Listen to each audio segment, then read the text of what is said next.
Hello, Mark. It's another episode of True Business Stories. As I've said before, we're really enjoying our podcast because we're meeting people that we've never met before. And some fantastic businesses too. Oh, absolutely. You know, my old saying, I keep repeating it, the best kept secrets around. But just this morning, Mark, you and I attended a breakfast. And one of the things we were talking about was where's business going in the future and what's the next big thing? And I think the conclusion at the end of our group discussion this morning was, well, we really don't know. We don't know what we don't know. Because as we said, we wouldn't have been having a discussion about ChatGPT or AI 2 years ago. So what will we be talking about in business in another 2 years? So, Bill, we're sitting here today in the offices of Landserv Environment. Do you want to talk about our guest? Yeah, good. It's a pleasure to be here today with Damien Chappell, who is the Managing Director of Landserv. Thanks, Bill and Mark. It's good to be here with you. Well, we've come across you on a few occasions, Damien, around the traps and at various business networking groups, particularly in the Geelong area. But Damien is, as I say, the Managing Director of Landserv, and Landserv is an environmental, I guess, land management business, but I'll get you to describe exactly what is Landserv. Thanks, Mark. Yeah, Bill, we're mainly focused as contaminated land assessment consultants, but inevitably our projects are multidisciplinary, and so we sort of cross over into construction projects, road and rail, new schools, and due diligence for buying and selling property and preparing those properties for sale, but covering off environmental risk assessment, hydrogeology, construction environmental management, and environmental approvals as well. And then we work on landfills and landfill gas risk assessments and so on. Which is a huge issue with the way that the environmental laws are changing and our responsibilities, particularly under the ESG scenario these days, which is environmental, social and governance. And a couple of weeks ago we interviewed a builder in Geelong. You might know Russell Malashef from Malashef Homes. Yeah, and we were talking about costs of building and why some of these home builders are going, and just as just a small point in the environmental issue, and he said what a lot of home buyers don't understand is the cost of setting up the land before you even build. Yeah. And, you know, it's how many times you've come across people who are building a home or even building a factory or whatever it is, and they start digging and God only knows what they find. Yeah. It's something that you can't always see it. Just looking across a paddock or an old industrial property, you can't always see what's below the ground, and so often we're trying to predict what we might find just through doing desktop investigations and searching registers for previously registered service stations or dry cleaners and so on. So we do that desktop work to help us understand where we should go looking when we start drilling or and sampling the soil and the groundwater. Yeah. So Damien, here we are today. So where did it all start? We've been asking people where they went to primary school, but I'm going to say, where were you born and where did you grow up? So. Well, I was born in Loxton in South Australia, and the fact that we moved around quite a bit as children, I have an older sister and a younger sister as well, is probably due to following Dad's career, as he eventually worked for the Soil Conservation Authority in Victoria, and that was an organisation that sort of then evolved into DELP and the Department of Environment, and had many name changes over the years. But Dad had a 30-year career as an ag scientist and essentially as a soil conservationist or a land management expert. with that department, and so we moved around quite a bit with Dad's career, and then eventually he retired and started Landserv in 1994. So it was my father's business, and my mum, Sue Chappell, and Andrew Chappell were directors at various times.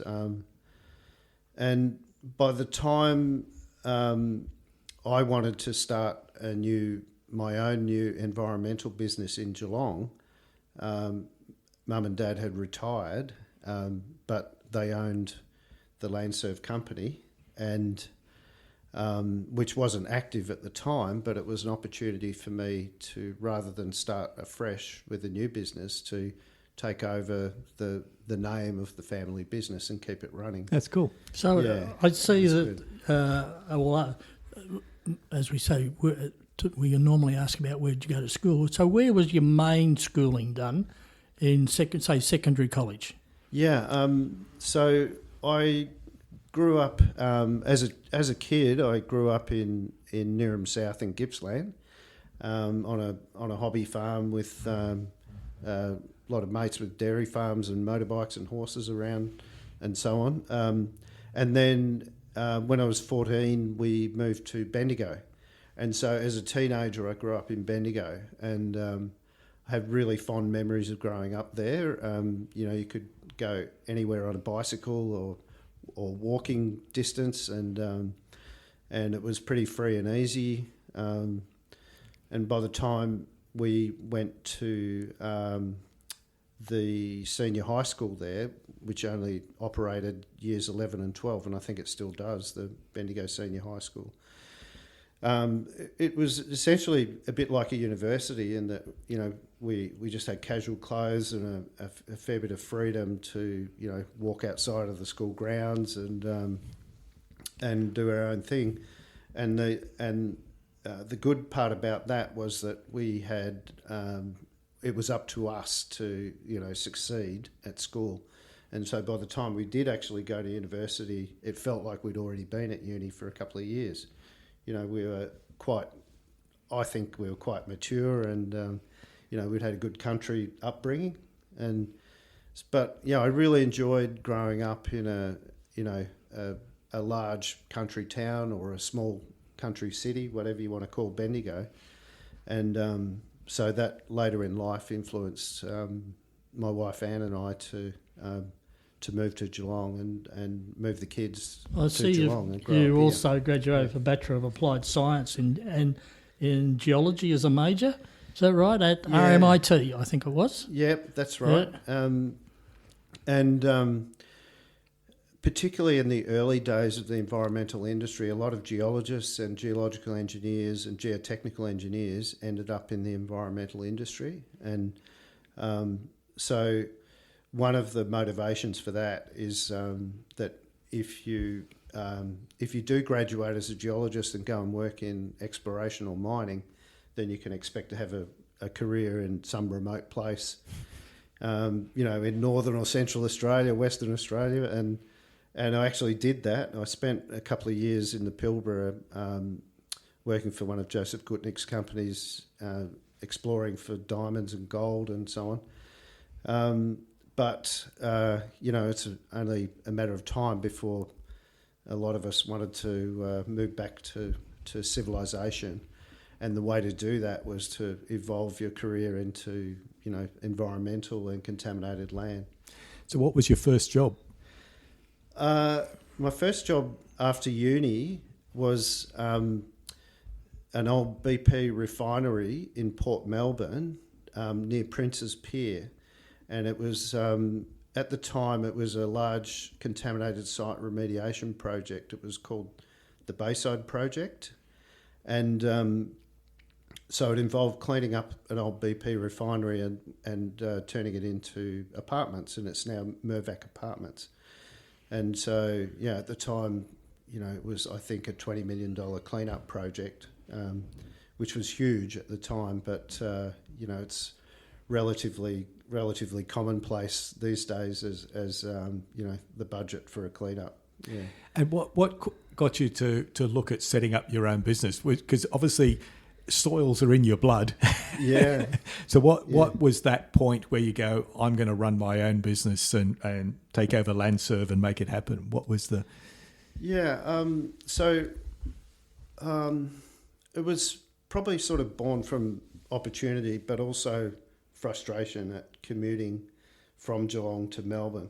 And so the opportunity side of it was that I worked for a company with about 100 employees up the east coast of Australia, and quite a few of us had some ownership of that company, and we were purchased by a global engineering firm. And it gave us the financial means to set up new businesses.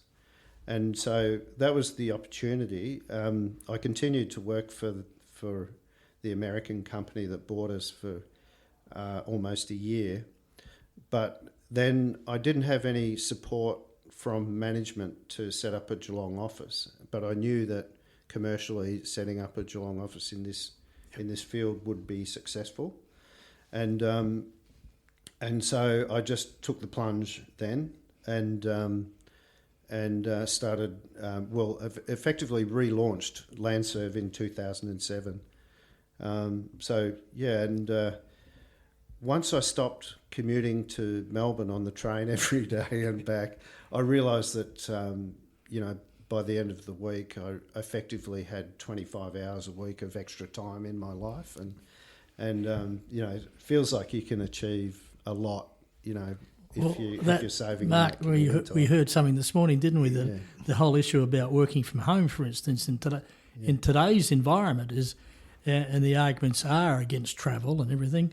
And we heard of a particular company in Geelong, a large employer in the town, that had a fire alarm go off just recently. And the fire brigade turned up, and this building probably should have had, 400 or 500 people in it? At least. Yeah. What happened? A dozen people came out the front door. Really? So where were the rest? Right? So when you resurrected Landserv, how many was you and how many others wandered in? Well, yeah, it was really just myself, but the whole way through, my wife Anne has been, tremendous support and has helped a lot with establishing and running the business through the years. Working with your life partner has its challenges, but we overcame those, and so everything runs very smoothly now. And Anne has always she's really had two roles. She's been accounts payable, receivable, payroll, and really the financial controller of everything. But also, she's the hard-nosed decision maker, because I'm generally a big softie, and so... Don't say that to her.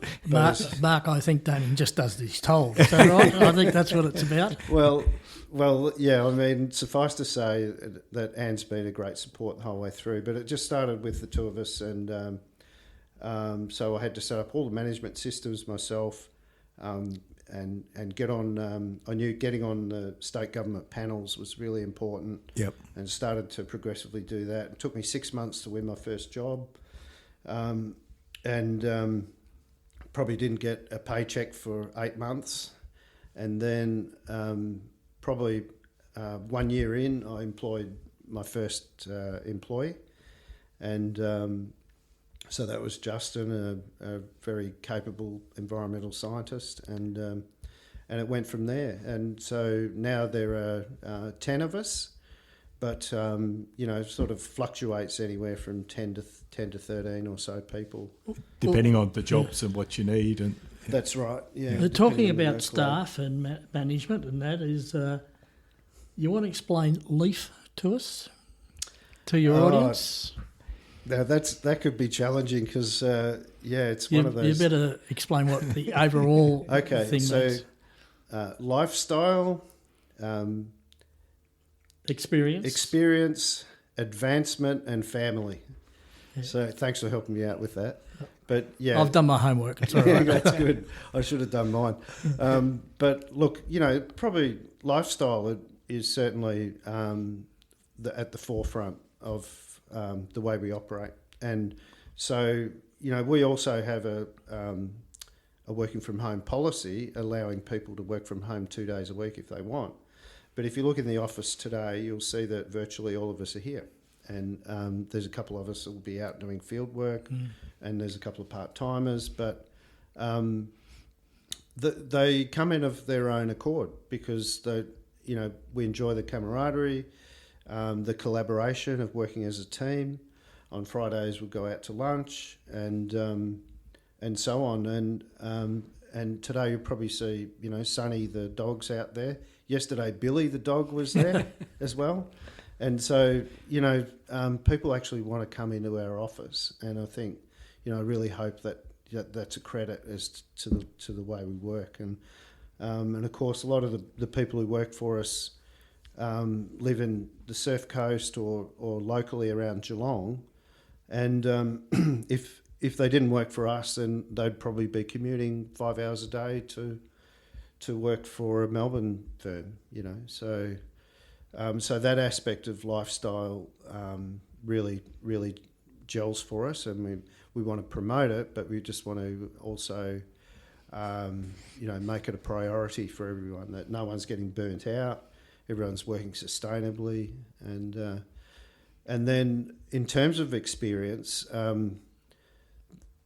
there are things that we can't offer that a global engineering company can, and so we don't immediately have access to the suburban rail loop and those sorts of things, but we really do punch above our weight, and we've often got opportunities to work on Commonwealth Games projects, rail projects, road projects, and so on. And at the other end of the scale, though, being a small business, the experience that our engineers and scientists have is that they can get involved with right from a fee proposal stage to delivery of a project. So they get a really holistic experience of communicating with the client, managing the project, doing all the invoicing, sorting out the laboratory and the flora fauna and the cultural heritage, and so they get to be involved with all aspects of a project. And then the advancement is just a commitment to pursue a career path for everyone who's here, and there's a genuine career path and annual goal setting and so on. And then family is always really important. So we're a family business, of course, but we recognise that everyone who works for us has got their own family, and we want to make sure that they're a part of it, and that they get to grow up with their kids, and that they're not having to work weekends and so on. And that's a lot easier, Mark, in a town like Geelong or Ballarat or Bendigo, particularly if you're bringing up younger kids. Yeah. Because the sporting activity, I know since we've come back to live in Geelong, having come from Melbourne and living in Kew and having to travel all over Melbourne, and your Saturday's gone following kids at sport. The beauty of these towns I mentioned is that everything's within 10, 15 minutes of each other. Yeah. It's a great place to bring up a family, isn't it? So a question we ask people is, if we went out and surveyed your folk in the office there, how would they describe your leadership style? And remember, they probably listen to this. That's a really good question, isn't it? I hope that they would see me as someone who leads by example, and I hope that they would recognise that there's situations when I try to put them first and try to bring them into the game, if you like, and I suppose it's easy to sort of make a football analogy, but I think that the best football captains are the ones, not the ones that kick the goals. They're the ones who set up the other players so that they can kick goals. Very good. Very good description. That's well, cool. And that combined with your leaf terminology, I think fits very well. Fits very well. It does fit very nicely. It's very cool. And how hard is it to get specialists in your field then? How is to get the scientists and Yeah, it's not easy at all. Yeah. Look, I think what has really worked well for us is to employ people at the graduate level or people with 1 to 2 years experience and to build them up and train them up. And the other thing that's worked really well is I've got a couple of absolute guns who are very experienced and senior, who've been, the core leadership team for us. Mm-hmm. And so, I've got a terrific business manager, Sarah Dowling, and 2 senior coordinators, one for Melbourne, one for Geelong. And so those guys, Ryan and Andrew, have been with me for many, many years. I can't remember exactly how long. Yep. But what does happen, though, is that we will train people up, starting with 1 year, getting them sort of 4 to 5 years under the belt, and then they're getting poached and tempted to go and work for, particularly for a couple of global engineering firms that are repeat offenders that come and take my staff. Thank you for training them for us. Yeah, that's right. And the only thing that helps me not get upset about that is just that they go on to good careers, and that we can feel proud of making them, really good, well-rounded consultants. That's cool. Yeah. I remember saying, I think it was from the head of IBM many years ago, and someone asked him, why do you spend all this money training everybody when they might leave? He said, well, just imagine what would happen if I didn't train them, which I think is that. But just another question for me is, how has the changes in IT and technology affected your business and obviously enhanced it? And do you think that the way that we're seeing all this new artificial intelligence, do you see that impacting on your business? Yeah, well, to answer the second question first, look, I don't quite know what to think of AI, and I'm not really switched on to how it could help us. I feel that what works for us is quite sort of organic and grassroots. That we're sophisticated and we deliver really complex environmental reports, and we're good at taking a complicated environmental solution or scenario and describing that in a report in a way that our clients or anybody can read and understand. And so that's really core business for us. And environment is such a broad field that it's AI is probably another example of where a global engineering firm would find a really sort of sophisticated use for artificial intelligence, but for us, we just do a good job, and we know our regulations back to front. We deliver the site cleanup really efficiently and on time and on budget, and so we're reliable, accountable, and people come to us. And so yeah, look, and it's also our industry is a combination of being clever scientists and engineers, but also we've got to keep our feet on the ground. And so by comparison to lawyers and accountants, we're actually physically out on site, and we're collecting soil samples and groundwater samples, and we're directing the earthworks and that sort of thing. Well, that's the hands-on experience that you can't replace, and some will say that AI will do it. But we interviewed Jeff Hutchinson from Barwon Drones recently, and when you look at what he can do with artificial intelligence with these new drones, it's amazing, you know, what happens. But I do agree with you, having been involved in some food companies with environmental issues, that a lot of it is about knowledge and meeting regulations. That's the biggest thing for private business who have any environmental concerns. It's, I think, one of the challenges of the future. There's no doubt about that. So, Damien, where do you see Landserv in about 5 years' time? Looking in the crystal ball, what's your vision? Well, I've always found that tricky because,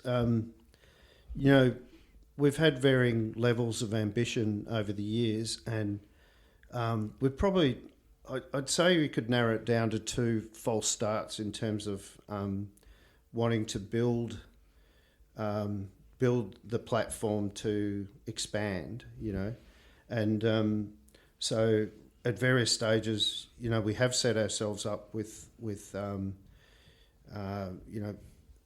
computer networks and all the resources that we need and the insurances and so on, and the employees to take the next step of expansion and grow. But for various reasons such as COVID and not being able to find new staff, we haven't been able to springboard off and grow to the next level.